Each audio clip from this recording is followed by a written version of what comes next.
नमस्कार, मैं हूं अर्चित और आप देख रहे हैं न्यूज नेक्स्ट। तो चलिए रुक करते हैं इस खास खबर की ओर। राजधानी लखनऊ के पत्रकार जगत से इस वक्त की सबसे बड़ी और गौरवशाली खबर सामने आ रही है। उत्तर प्रदेश मान्यता प्राप्त संवाददाता समिति पुनर्गठित के चुनाव संपन्न हो चुके हैं। इस चुनाव में कलम के सिपाहियों ने न सिर्फ अपने भविष्य के लिए मतदान किया, बल्कि सत्ता के गलियारों से आई अड़चनों को भी अपनी एकता से परास्त कर दिया। इस महामुकाबले में श्री अनिल तिवारी जी ने अपनी लोकप्रियता का लोहा मनवाते हुए कार्यकारिणी सदस्य के रूप में ऐतिहासिक जीत दर्ज की है। वहीं श्री शेखर पंडित जी को भारी बहुमत के साथ समिति का नया अध्यक्ष चुना गया। ये चुनाव कोई साधारण चुनाव नहीं था। एनेक्सी मीडिया सेंटर के गेट बंद होने के बावजूद तपती धूप में सड़क पर बैठकर पत्रकारों ने अपने लोकतांत्रिक अधिकार का प्रयोग किया। इस पूरी प्रक्रिया में सबसे चमकता हुआ नाम रहा श्री अनिल तिवारी जी का। कार्यकारिणी सदस्य की दौड़ में अनिल तिवारी जी को पत्रकारों का अपार स्नेह और विश्वास प्राप्त हुआ। उन्हें 95 वोट मिले, जो उनकी कर्मठता और पत्रकार हितों के प्रति उनके समर्पण का प्रमाण है।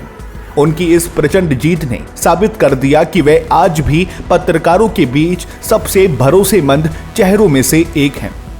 वहीं अध्यक्ष पद पर श्री शेखर पंडित जी ने 78 वोट हासिल कर एक तरफा जीत दर्ज की।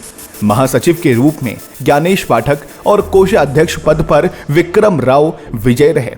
उपाध्यक्ष पद के लिए अमन अग्रवाल को सर्वाधिक 129 वोट मिले। चुनाव संयोजक प्रभात त्रिपाठी ने निर्वाचित टीम को बधाई देते हुए संकल्प लिया कि अब पत्रकारों के हक की लड़ाई और तेज होगी, चाहे वरिष्ठ पत्रकारों की पेंशन का मुद्दा हो या मीडिया सेंटर की बहाली। ये नई टीम डटकर खड़ी रहेगी। अनिल तिवारी जी और शेखर पंडित जी के नेतृत्व में इस समिति का भविष्य अब और भी उज्जवल नजर आ रहा है। जल्द ही भव्य शपथ ग्रहण समारोह के साथ सभी विजयी प्रत्याशियों को प्रमाण पत्र वितरित किए जाएंगे। कलम के इन योद्धाओं को उनकी इस शानदार जीत पर हमारा भी सादर नमन है।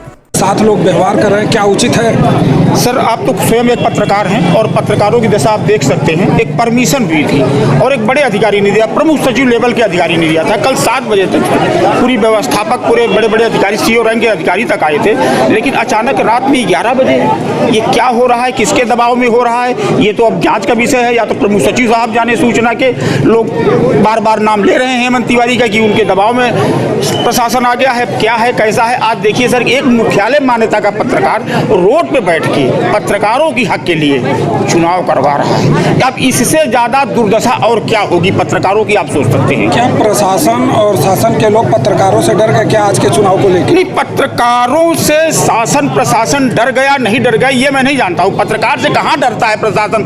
अब चाटी मुकदमा हो जाएगा।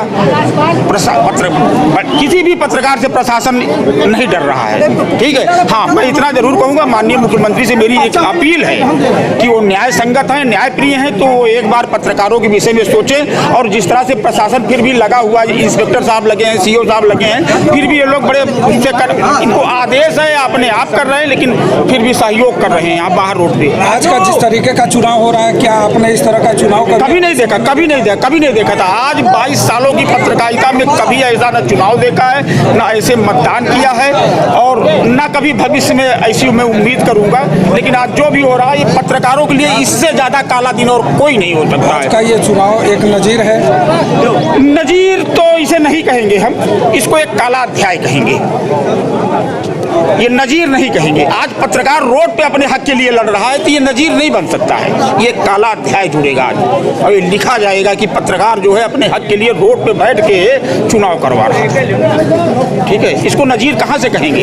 अरे एक छोटी सी जगह कहीं दे दी जाती तो इसको नजीर कहाँ से कहेंगे आप? ये नजीर तो बिल्कुल इसको कह नहीं सकते हैं। बाकी सर है हमारे, इस पर कुछ बोलना चाहेंगे? सर पत्रकारों, सर राजनीति इसको नहीं कह सकते, जी इसको राजनीति नहीं कह सकते। अनिल तिवारी मेरा शुभ नाम है, अनिल तिवारी मेरा शुभ नाम है। आप लोगों के बीच का हूँ, पत्रकार हूँ। अनिल जी, बहुत बहुत धन्यवाद आपने।